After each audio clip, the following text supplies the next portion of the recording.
So before kind of breaking down like the other ramifications from this trade, I want to break this down from a 76ers perspective because we've been harping on Ben Simmons, all season long. Why didn't you think the 76ers weren't able to land this deal? Because Bill Simmons was basically stating that he was shocked that Brooklyn flew in the last minute and completed this. The 76ers were the front runners. What prevented Philly from completing this deal, you think? I don't know, because the reports that I read said it was a done deal. Like Daryl Morey was shocked as well that this trade didn't go through in his favor. Like he had already notified both Ben Simmons and Thibault. I can't remember his first name. Forgive me. He had notified both of them that they were getting traded to Houston. So you can imagine kind of maybe some of the adversity it might cause in, previously a pretty volatile 76ers locker room. So really, I have no idea. It must have been that the Nets just came through with this package. And I think maybe the thought, and my guess would be, that just the fit of Victor Oladipo on this roster, the Rockets like a lot better. We had talked about last week, how are you going to pair Ben Simmons and John Wall together? Two guys that need the ball, two guys that are both playmakers, not really exceptionally great shooters, especially Ben Simmons. So from a roster standpoint, it does make a lot more sense from where I'm standing to get Victor Oladipo in as opposed to Ben Simmons. So it could be that, could also be maybe the Rockets kind of feel like they don't want to try, my proposed experiment of running Ben Simmons with four other guys and kind of letting him take the reins. Maybe they're not buying into that. I don't know. Did you read anything else about this whole situation? The main thing I saw was the whole kind of locker room fiasco that this might cause, Sure. Or the shot to Ben Simmons and Thibault's confidence. Well, I think that's the main factor, right? Because all I hear is this guy's next to LeBron, and yet he's in trade rumors and almost got shipped to Houston. So to me, I think his shot is an issue, right?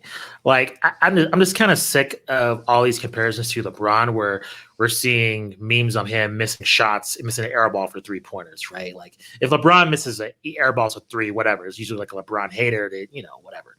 But constantly it's this thing where either the guy hits his first 3-pointer when the season begins, or like his shooting has just become a huge story.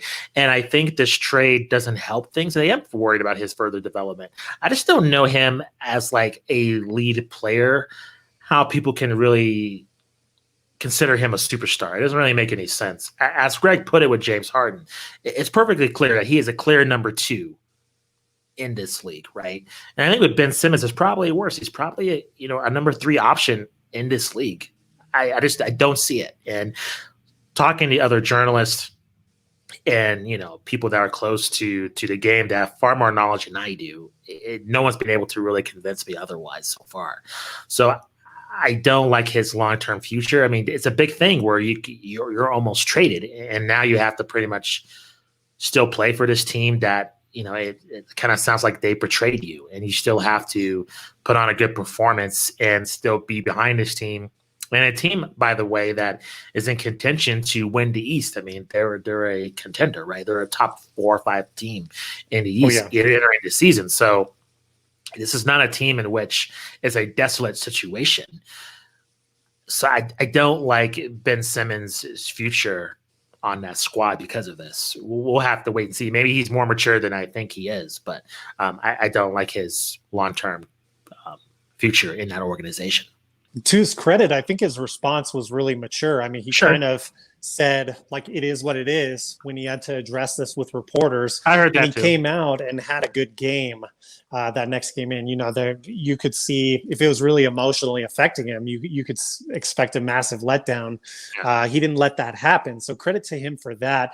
And I agree with you. The LeBron comparisons, I think, were definitely like season 1 and like as a rookie coming in. You're absolutely right that they're unwarranted. I mean, you could say like LeBron without the scoring maybe to get a little closer to that, but that's such a departure. I mean, LeBron may pass Kareem for the scoring championship. So saying LeBron minus the scoring, that's a pretty large gap that you are you are giving up there. I think the more apt comparison would be Ben Simmons maybe compares a lesser version of the Nets, the New Jersey Nets, Jason Kidd.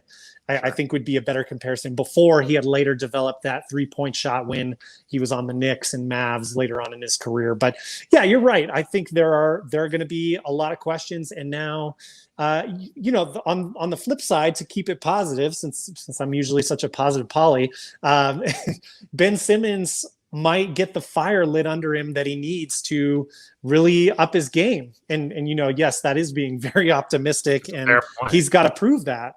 But maybe he needs something to light that fire under him, because, if you think of when he played in Australia, when he played at LSU, I mean, everything was kind of handed to him on a platter. It was kind of, yeah, you're injured, but you're going to be the number 1 draft pick, coming out of LSU. So maybe this is a turning point to see that, wow, I am a lot less valuable than James Harden, and I presumably want to be winning titles, being on first all-NBA teams, that level of a player based on the hype you had coming in. If you want to live up to that, you really need to put some work in. I mean, I think you and I are in total agreement that he's got a ton to prove, and probably never will, unfortunately, live up to all the hype that he had coming in. If you're talking about LeBron level hype, I mean, it's amazing that LeBron has lived up to the hype on himself when he came into the league. Seems like Ben Simmons is going to fall short of that in my point of view. But, if this is potentially a make or break season for Ben Simmons, because now you've almost gotten yourself off of this team. Down the road in the future, you might be traded to a non-contending team for pieces if things don't work out this year. Agreed.